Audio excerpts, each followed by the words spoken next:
Good morning student. आज हम लोग डिस्कस करेंगे क्लास 10th का एक बहुत इंपॉर्टेंट चैप्टर जिसका नाम है how to organism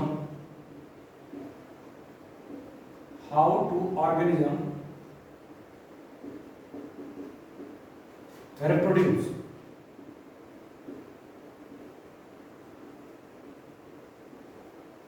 how to organism reproduce, ये क्लास 10th का बड़ा इंपॉर्टेंट चैप्टर है।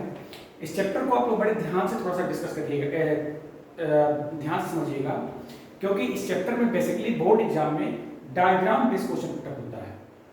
डायग्राम बेस्ड क्वेश्चन पुटअप होता है, इसलिए इस चैप्टर में डायग्राम पे ज़्यादा फोकस करिएगा और ट्राई करिएगा कि डायग्राम बेटर बने, उसकी लेबलिंग बहुत अच्छी हो। आप जब भी इसका एनसीईआरटी के एक्सरसाइज को देखेंगे या फिर जो 10 ईयर्स है उसमें जो देखेंगे तो उसमें क्या किया है, डायग्राम बेस पे ही क्वेश्चन पुटअप किया है, डायग्राम बनाया है और क्या है लेबल लीड्स। तो इसमें क्या है कि आप लोग थोड़ा डायग्राम को बहुत ज़्यादा इंपॉर्टेंस दीजिएगा। ओके, हम लोग सीधे टॉपिक पे आते हैं। चैप्टर का नाम है हाउ टू ऑर्गेनिज्म रिप्रोड्यूस। इस चैप्टर में थोड़ा सा सबसे पहले हम लोग इसके इंट्रोडक्शन के बारे में डिस्कशन करेंगे। इंट्रोडक्शन,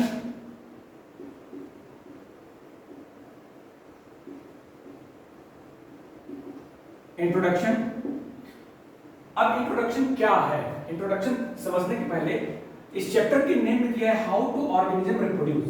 मींस सबसे पहले हम लोग ये डिस्कस करेंगे how many types of organism present on the earth. How many types of living organism are present on the earth. तो यहां हम लोग डिस्कस करेंगे living organism. There are two kinds of living organism present on the earth. यहां पे हमारे earth पे two kinds के लिविंग ऑर्गेनिज्म हैं। First is unicellular organism,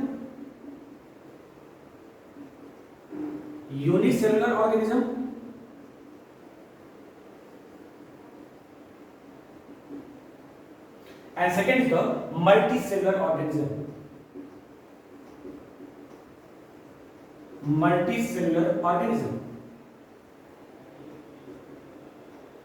I think ये हम लोग लाइव प्रोसेस में डिस्कस कर चुके हैं कि what is the definition of unicellular organism. Means ये हम लोग बहुत अच्छे से, ये बहुत बड़ा बेसिक चीज है, क्लास 9 में भी हम लोग डिस्कस किए होंगे, आप लोग जानते भी होंगे यूनिसेलुलर ऑर्गेनिज्म क्या है एंड मल्टीसेलुलर ऑर्गेनिज्म क्या है। सीधे इसके हम एग्जांपल को डिस्कस करेंगे। यूनिसेलुलर ऑर्गेनिज्म का जो एग्जांपल है, यूनिसेलुलर ऑर्गेनिज्म का जो एग्जांपल है वो क्या है, आपके जो सिलेबस में दिया होगा अमीबा, पैरामीशियम, हाइड्रा, प्लेनेरियम। तो ये सारे क्या है, ये सारे यूनिसेलुलर ऑर्गेनिज्म के एग्जांपल है। एंड सेकंड जो है मल्टीसेलुलर ऑर्गेनिज्म को अगर डिस्कस करें, मल्टीसेलुलर ऑर्गेनिज्म, तो इसके एग्जांपल क्या है, इसके एग्जांपल बेसिकली क्या है, ह्यूमन बींग्स,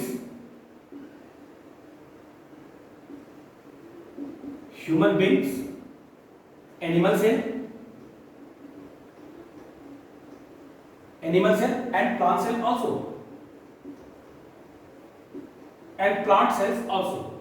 अब यहाँ थोड़ा सा ध्यान ये दीजिएगा कि चाहे वो यूनिसेलुलर ऑर्गेनिज्म हो या मल्टीसेलुलर ऑर्गेनिज्म हो, ये अपनी कंटिन्यूटी को इस अर्थ पे मेंटेन करना चाहते हैं। कंटिन्यूटी इन द सेंस कि अगर मान लीजिए ह्यूमन बींग का अगर एग्जांपल लें तो ह्यूमन बींग्स किस ग्रुप और किस फाइलम को बिलोंग करता है, होमो सैपियंस। अब होमो सैपियंस से बिलोंग करता है, तो जितने होमो सैपियंस में आएंगे वो क्या करेंगे, अपनी कंटिन्यूटी को मेंटेन करेंगे। कंटिन्यूटी कैसे मेंटेन होगी, कंटिन्यूटी को मेंटेन करने के लिए जाहिर सी बात है वो अपने जैसे न्यू ऑफस्प्रिंग को जनरेट करेंगे। सेम प्रोसेस यहां क्या है कि यूनिसेलुलर ऑर्गेनिज्म के साथ भी है, ये भी अपनी कंटिन्यूटी को मेंटेन करेंगे और वो कंटिन्यूटी मेंटेन करने के लिए क्या करेंगे, रिप्रोडक्शन का प्रोसेस कंप्लीट करेंगे। तो सीधी सी बात है कि कोई भी लिविंग ऑर्गेनिज्म हो, चाहे वो मल्टीसेलुलर ऑर्गेनिज्म हो, चाहे वो यूनिसेलुलर ऑर्गेनिज्म हो, both are maintain their continuity on the earth by the process of reproduction. Okay, तो रिप्रोडक्शन क्या है, रिप्रोडक्शन क्या है, रिप्रोडक्शन को इतना इंपॉर्टेंस क्यों दिया गया है। तो आइए हम लोग देखते हैं what is the definition of reproduction. Reproduction की डेफिनेशन डिस्क्राइब करने से पहले बेटा दो छोटे छोटे टर्म्स हैं, थोड़ा सा उस टर्म को हम लोग यहां डिस्कस कर लें। इंट्रोडक्शन में ही हम इसको डिस्कस कर ले रहे हैं। पहला इंट्रोडक्शन इंट्रोडक्टरी पार्ट है,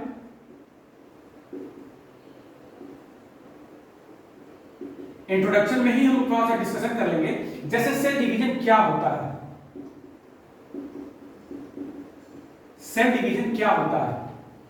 तो बेटा सेल डिवीजन क्या है, सेल डिवीजन का मतलब ये होता है इसमें जो पेरेंटल सेल्स है, सेल डिवीजन एक ऐसा प्रोसेस है जिसमें पेरेंटल सेल जो होता है वो डिवाइड होता है। किसमें डिवाइड होता है, आइडेंटिकल डॉटर सेल्स में। मतलब सेल डिवीजन क्या है, सेल डिवीजन में जो पेरेंटल सेल्स है, parental cells are divided into daughter identical cells. Okay, तो सेल डिवीजन की जो डेफिनेशन होगी, in this process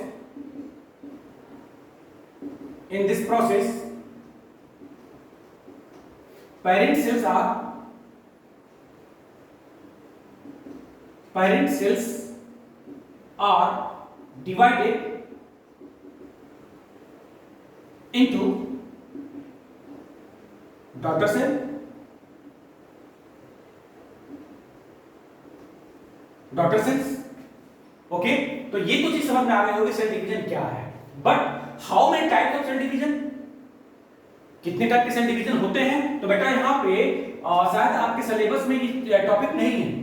cell division थोड़ा सा आपको क्लास 9 में टिश्यूज में पढ़े होंगे।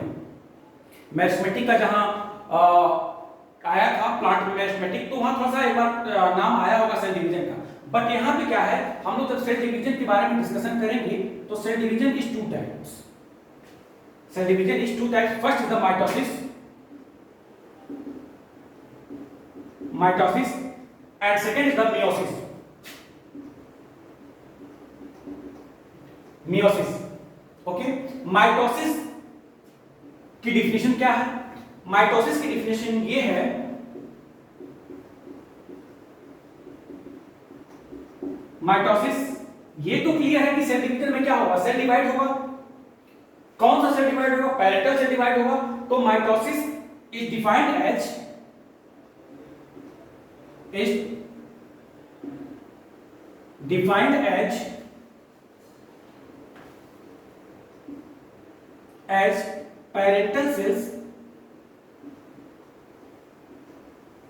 parental cells are divided into two daughter identical cells। Daughter identical cells, identical cell means क्या है, माइटोसिस वो प्रोसेस है जिसमें पेरेंटल सेल जो होते हैं वो डॉटर आइडेंटिकल सेल में डिवाइड होते हैं। बट ये ध्यान से समझिएगा, इस टाइप का जो सेल डिवीजन होता है ये हमेशा यूनिसेलुलर में पाया जाएगा।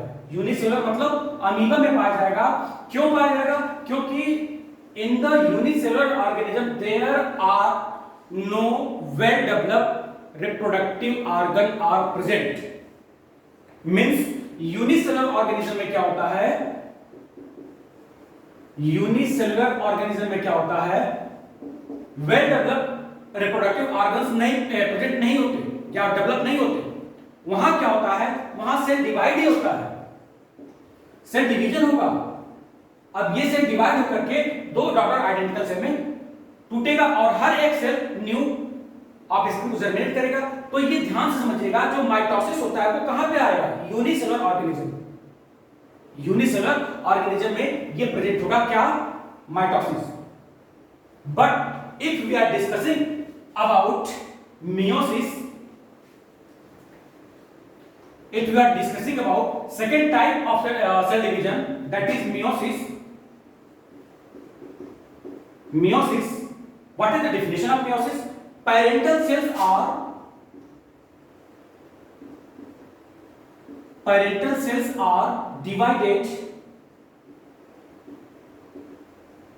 divided into 4 daughter cells। 4 daughter cells. अब इसका एग्जांपल क्या है? एग्जांपल बेटा ह्यूमन बींग्स है, ह्यूमन बींग्स है, एनिमल सेल है, एनिमल सेल। तो ये सारे क्या है? ये इसमें क्या होता है मींस इस प्रोसेस में जब रिप्रोडक्शन का प्रोसेस होता है इसमें मल्टीसेलुलर ऑर्गेनिज्म में मींस ह्यूमन बींग्स में या एनिमल सेल में, तो यहां जब रिप्रोडक्शन के प्रोसेस में कौन सा सेल डिवीजन पाया जाता है? तो वो पाया जाता है मियोसिस। और मियोसिस में क्या होता है? जो पेरेंटल सेल्स है वो 4 डॉटर आइडेंटिकल सेल में डिवाइड होता है। क्यों ऐसा होता है? क्योंकि ह्यूमन बींग्स में या कोई भी लिविंग ऑर्गेनिज्म है जो मल्टीसेलुलर से बिलोंग करता है उसमें क्या है कि sex organ are well developed, reproductive organs are well developed present in the multicellular organism and these are separated into the male and female। मतलब क्या है कि ये जो रिप्रोडक्टिव ऑर्गन है मेल में सेपरेट होगा, फीमेल में सेपरेट होगा। जैसे अगर हम लोग डिस्कस करेंगे ह्यूमन बींग्स में, तो ह्यूमन बींग्स में क्या है? मेल और फीमेल दोनों होते हैं। ह्यूमन बींग्स में मेल एंड फीमेल दोनों आएंगे। तो जो मेल होता है उसके बाद रिप्रोडक्टिव ऑर्गन क्या है? टेस्टिस एंड फीमेल की अगर बात करेंगे तो इसके पास क्या है? ओवरी। ओके, अब यहां पे क्या है? मेल से क्या फॉर्म होता है? मेल से स्पर्म का फॉर्मेशन होता है। अभी स्पर्म आपके सिलेबस में नहीं दिया हुआ है, ये क्लास 12 या 11 में कहीं दिया हुआ है। तो स्पर्म कहां से निकलता है? मेल। अब स्पर्म में ज्यादा डिटेल नहीं कर डिस्कस करेंगे क्योंकि आपके सिलेबस में नहीं है और वैसे भी बहुत लंबा फिर वीडियो बनेगा। तो ये स्पर्म क्या होता है? जब by the process of fertilisation या पॉपुलेशन जब फीमेल के ओवरीज में एंटर करता है तो वहां पे जा करके एग्स को फर्टिलाइज करता है। ओवरी के अंदर जाकर के एग को फर्टिलाइज करता है। अब एग को फर्टिलाइज करने के बाद वहां पे मियोसिस का प्रोसेस होता है। मियोसिस के प्रोसेस के थ्रू फिर क्या होता है? एम्ब्रियो का डेवलपमेंट होता है, फिर जाइगोट का डेवलपमेंट होता है, फिर न्यू ऑफस्प्रिंग का जनरेशन होता है। तो ये क्या है? ये एक इंट्रोडक्टरी पार्ट था किसका? रिप्रोडक्शन का। ओके, तो आई थिंक यहां तक तो क्लियर हो गया होगा कि क्या है इंट्रोडक्शन ऑफ रिप्रोडक्शन। अब इसमें हमें क्या क्या डिस्कस करना है, इसके लिए हमें थोड़ा सा और डीप में चलना पड़ेगा। जैसे what is the definition of reproduction?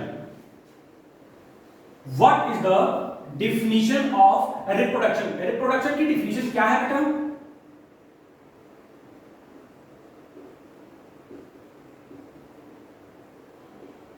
Reproduction की डिफिनीशन क्या है?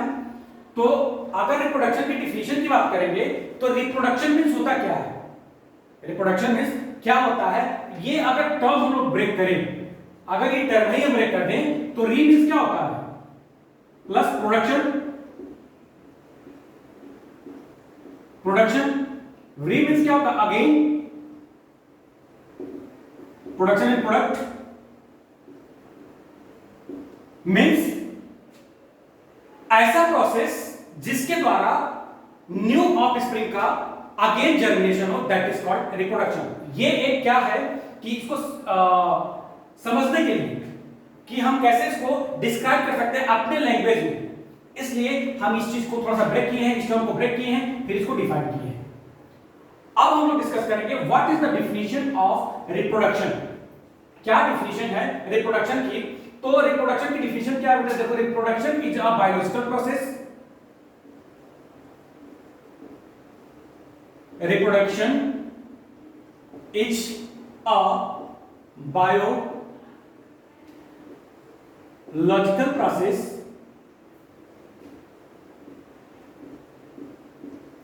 process where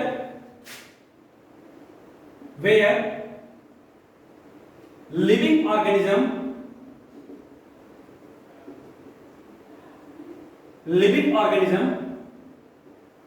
maintain their continuity,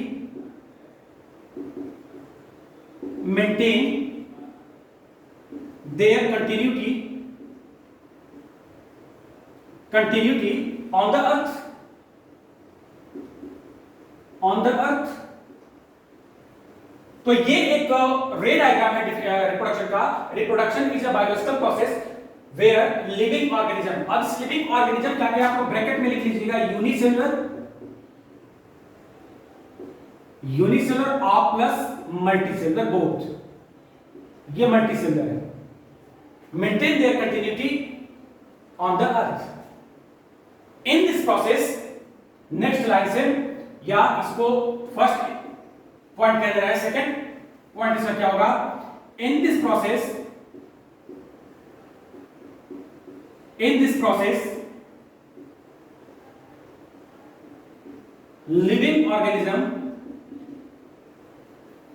living organism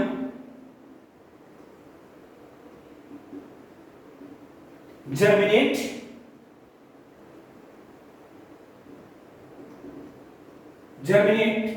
new offspring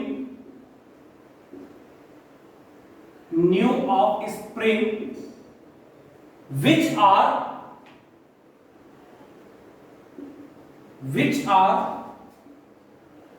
identical to parental cell। Means क्या है, reproduction is a biological process where any living organism, चाहे वो unicellular हो या multicellular, maintain their continuity on the earth. भाई एक अगर example के थ्रू देखें तो अगर कोई भी एग्जांपल हम लेते हैं, मान लीजिए अगर एक एग्जांपल में हम लोग ले रहे हैं,